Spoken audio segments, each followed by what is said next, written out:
San Jose, California. In bad news, Blade Runner 2049 Memory Lab is not the kind of VR film that should have you rushing to purchase a high-end VR rig and exploring the edges of the Blade Runner universe. The dialogue and story are first draft fluff, the acting is stilted. Its connections to the new film are tenuous at best. And the series' lore payoff is equivalent to a cartoon character opening a wallet to let a single fly buzz out. So why talk about it at all? Because this 25-minute experience is the most polished execution of VR4 film I've ever seen, and it may herald the true beginning of VR films with actual human actors. This replicant interrogates you throughout your play. You can lean and look all around her, and photo-stitching technology renders her in mostly solid fashion at all times. You can see its limits here, including some slightly funky hands, but she is far more convincing in motion. In this Blade Runner VR experience, you're a replicant under investigation for going off script. Once you're let loose in the experience's bigger scenes, you use a relatively standard teleportation system to warp and move around. One angle of a pivotal murder. Another angle of the same murder. No matter where you stand, the game weaves everything together thanks to full photo-stitched rendering all around each major character.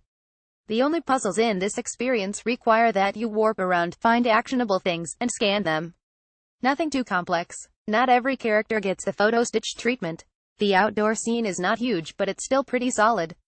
One angle of a darker encounter. Blade Runner 2049 Memory Lab, which we got to take for an exclusive spin at the latest Oculus Connect conference, puts you in the shoes of a new, silent replicant.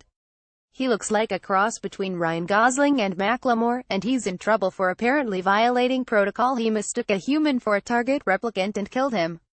If a replicant actually killed a human for no justified reason, then its creators at Wallace Corp, the bad guys in the new film, would be in deep dystopian doo-doo.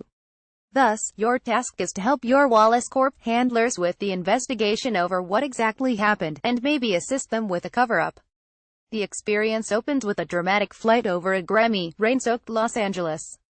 Watery effects pound the windshield on your flying police car while a female replicant briefs you via video chat.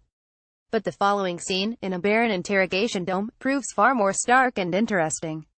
Here, a human actress walks up to you, talks to you, and walks around you. Lean your head whichever way you like, up, down, all around, and every part of the woman will be rendered immediately and accurately. You might catch a bit of rendering weirdness here and there, but, for the most part, it's impeccable stuff. And it sets the stage for even more actor interactions, which you can freely warp around, as the experience plays out. More VR creators have begun playing with this photo-stitching technology, which works by aiming dozens of cameras around a person in a capture studio, floor to ceiling, and recording their volumetric data for use in a 3D program. Your computer will then grab and render whichever video capture data is relevant for whatever angle you're looking at. Since this isn't the same as wrapping a 3D polygonal model in static textures, the game or app has to adjust which video footage is used on the fly, since some 2D trickery must be used to make people look real, not like weird polygons. Night Trap callback. Previously, the coolest thing I'd seen use this tech came in the form of After Solitary, an award-winning short VR film that required a room-scale system like the HTC Vive for dramatic effect. Blade Runner Memory Lab expands upon this idea by combining its immaculately rendered actors with solid teleportation movement in the semblance of game-like exploration. Eventually, your replicant is given a mission: walk around one of your memories, in which human actors are milling about a toy block of future Los Angeles, and look for any incriminating data in the memory that you can delete or alter, in order to protect Wallace Corp. This sounds a lot better as a game idea than how it's executed, however, with nothing in the way of clue gathering or look carefully to solve a puzzle gameplay mechanics here. Instead, you warp around and point a little laser at objects until you hear a bleep, indicating that they can be scanned, and then you use your replicant powers to delete a memory.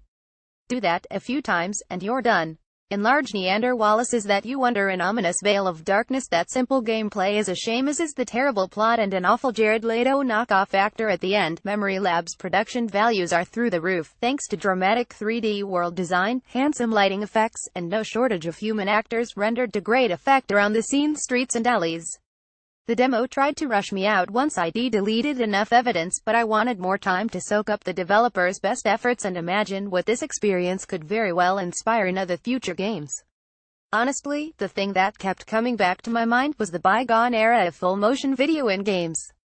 Laugh all you want at the cheese and camp of games like Sewer Shark and Night Trap, but there's something to be said about combining real human actors, who you can actually walk with, and compellingly interactive worlds. The Sega CD might not have been an engaging enough platform to pull off FMV gaming greatness, but perhaps VR presents an entirely new opportunity. What if a Hollywood star appeared in dramatic photo-stitched fashion in a game, and not just behind a pane of glass, but actually next to you, hiding behind chest-high cover with a gun in hand, as your ally? Or what if you happened upon multiple actors having a dramatic moment and you were able to walk right up to them, like some sort of strange immersive theater project? Blade Runner Memory Lab really shines when 2 or 3 actors interact directly with each other, and, in this short film's case, in brutal fashion. It's heart-stirring stuff that has to be seen to believed. Thus, I invite any curious PC VR users to head to the Oculus store on Thursday, October 19th, to pick this up for free. A Gear VR version launches 1 week later, but I was unable to test whether the photo-stitching tech in this PC version transfers well to the mobile platform. More importantly, I invite the next generation of VR content creators to see this app's few successes and build upon them for a new era of FMV-fueled VR games. Listing image by Oculus.